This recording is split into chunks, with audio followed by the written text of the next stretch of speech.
Hey everyone, and welcome back to Open. Our next guest enjoys being able to share Black history and the African American experience. She has served in multitude of roles, which include being a teacher, co-founder of Swing With Us NYC, and a public librarian. And it is through her work as a librarian she found her love for writing and storytelling, which led her to become a children's book author and debut Revival Time with Grandma, a book that aims to capture the unique cultural essence of Southern Black life. And here to share more, we welcome children's book author Julia P. Loving. Hello. Hello, good welcome. morning, and thank you for having me. Well, thank you for being here, and thank you for making it your life's mission to pass on values to the next generation. Oh, thank you, thank you. Certainly, certainly. It's an American Great Migration story. It's a generational story. It's a Southern food story. It's a Black history story. It's a women's history story. It's many stories. It's a griot story. I became the griot of my family, so I passed this information down. Not only the words, but also the pictures and the stories, It's a Southern story. It's a Southern Black American story. Yeah. Yeah. It's all of that. It is all of that in this little book. Okay, I want to show everybody. Look at the size of this book, right? And everything she just described is exactly what it is because I read it. Okay, and everything she just said is exactly what it entails because there's just something in illustrations, right? And also you include some of your own personal Yes, I did. images. I wanted to make sure I had illustrations, and I also wanted to make sure I had pictures that I had, of myself in the South. So it's a combination of the two. Yeah. And so just before we even get into the details of this book, what is it that inspired you to write this particular book? Okay, actually I was taking a food writing course with the New York Public Library, and I had to think about it. It wasn't a story about me eating food, but it was a story about my relationship with food. And I thought back to my grandmother and spending summers in the South in Virginia, in rural county of Nelson County, and I wanted to think about, how was my relationship with food with my family? Of course, these big Southern breakfasts we had. But someone had to cook it. Someone had to, and my grandmother always grew fresh produce, right? It's something we probably should get back to. But this fresh produce and helping to shuck corn and snap green beans and learning all of these different, more natural things because after all, being a product of the Great Migration, I didn't live in the South. I only spent summers in the South. My parents made sure that I went to the South to learn about where I came from as a foundational Black American, to learn about these people. My grandmother was living, my great grandmother was living, and his stories, and they were Christian people. So it's a Southern Black Christian story too. My grandparents owned a store at a time when Jim Crow segregation was high. My grandparents also owned a church, ran a church, and it helped to feed the community. So I wanted to tell this story about food and the people and using that food as a way to be more communal, to hold people down, especially during the Great Depression when people didn't actually have a lot of resources monetarily, but what they did have, they shared. And that was my relationship and my story. So I started a few years back, but during the pandemic, I actually, expanded upon it. Yeah. Yeah, I'm very fascinated, and I could just sit here and listen to you, right? Because I feel it. Yeah. I felt it when I read it, and of course, learning a little bit more about your background, and also just reminiscing about what that must feel like to actually have a hen that lays their own eggs, that you're able, to go, and also the survival of the fittest for you in being a metropolitan child coming one day, then the next in this rural dirt road area. Yes, not knowing if there's snakes on the way to go get the eggs. You see, I learned. I learned a lot. Little details like that. They matter. Yes, they matter because you're not developed to know the skill set of how to react to those type of things. It's kind of like one of those, trial and error. Yes, yes. And it builds character. It does. It builds character and courage in many ways. You know, you're learning things that, you know, one moment I'm in the Bronx, here in the northeast section of the Bronx, and next minute I'm down in rural Virginia dealing with the elements there. Dealing with the elements, dealing with the natural food resources, Yes. which is amazing, and watching everything being created from scratch. Yes. Right? And Yes. you being part of that, Yes.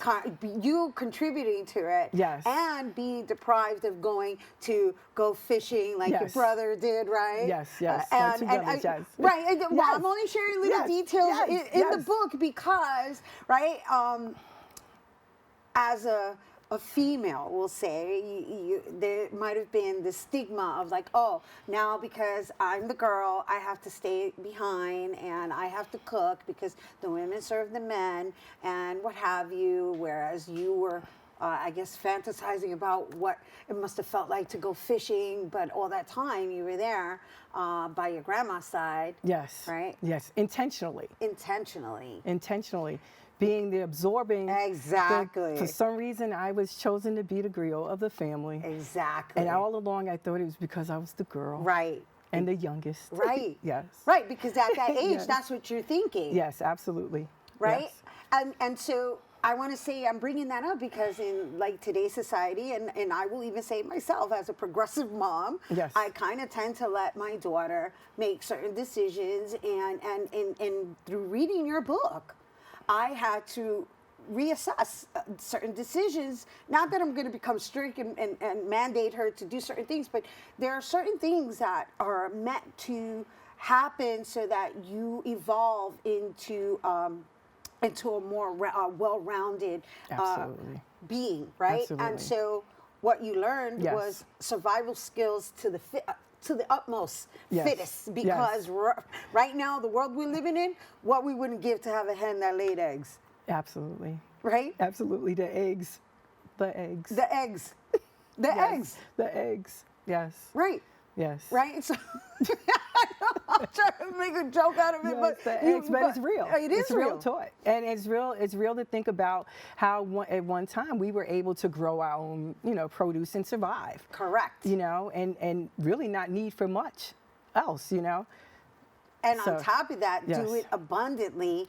To share. Exactly, To share, because to that was share. the other thing I Yeah, found really yeah. fascinating about Yes. your grandmother, right? She had Yes. how many kids? Like 14? It was 17. Oh my gosh, That it was survived. 17. That survived. Yes. 17. So I have a huge family, and my dad's side is 13. They're both from this rural county, but I focused on my mom's side of the family because my mom early on made it her business to expose me to her family, and she would sit me on her lap and show me all these pictures. So I'm thankful for my mom. So I'm thinking about women's history, and I'm thinking about my mom and my grandmother and my great grandmother and my grandmother, and just really appreciative of being passed on that knowledge, being passed on that tradition, and And the culture. philosophies through the food. Absolutely. Because that's what it Yes, is. That's what absolutely. the book is. Yes, The book yes. is a philosophical approach on how you can actually gauge your way of being as a human Yes. Yes. through food. Yes. Well, or through the experience of food Yes. amongst each other. Because Absolutely. again, the other thing I found fascinating was that not only did she have 17 children, she fed everybody. She fed the community. She fed those who were scarce, had some Yes, scarcity. yes, indeed. And then the church, right? Because Yes, that was the 'cause big, that that's was the revival. Yes, every August was revival time, and for some reason, that's when my parents took us down, and I would be the one that's helping, serving, doing whatever my grandmother asked. And how many people were we talking about that were being fed? I'm saying a good 40, 50 people in the church congregation. And with the Yes. pastor being the Yes. Yes. the primary focus. Yes, right. let's Because- make sure he's full and make sure he enjoys this meal.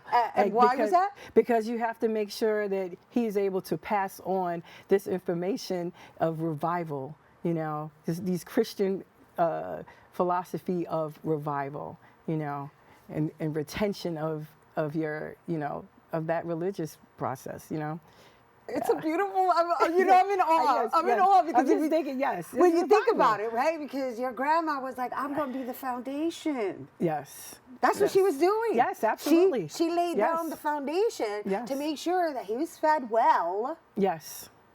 And fed above everyone. From the land. Yes, from the land. From her hands. Yes. To bless everybody. To bless everyone. Absolutely. Absolutely. We need more of that. Absolutely. Yeah, we need more stories like this. We need more of that. And I think oral traditions and traditions from family, you know, certainly communal stories, our familial stories are still very important. That's something we do have control over. We can keep those traditions and those stories in our families. We may not have control over a lot of other things, but we do have that control to be able to spread that information generation after generation. And I really, really enjoy sharing this information with my family. I don't have children myself, but I actually have, you know, godsons, and I have also nieces and nephews, and I have all of these people around me that love these kind of stories. And it's a great way to gather, you know, and become more communal with each other. Yeah, not only communal, preserve our own history. And we have that control. Right. And it starts there, internally. Absolutely. Within your own family. Yes. Well, thank you for deciding to print it and share it with your community as well. Yes. Thank you. All right, everyone. Julia P. Loving. Woo! Once again, author of Revival Time with Grandma. I really enjoyed this book, mi gente. And if you're interested in sharing a book of revival and family and food, you can find it on Amazon. All right, so stay tuned. There's more open after the break.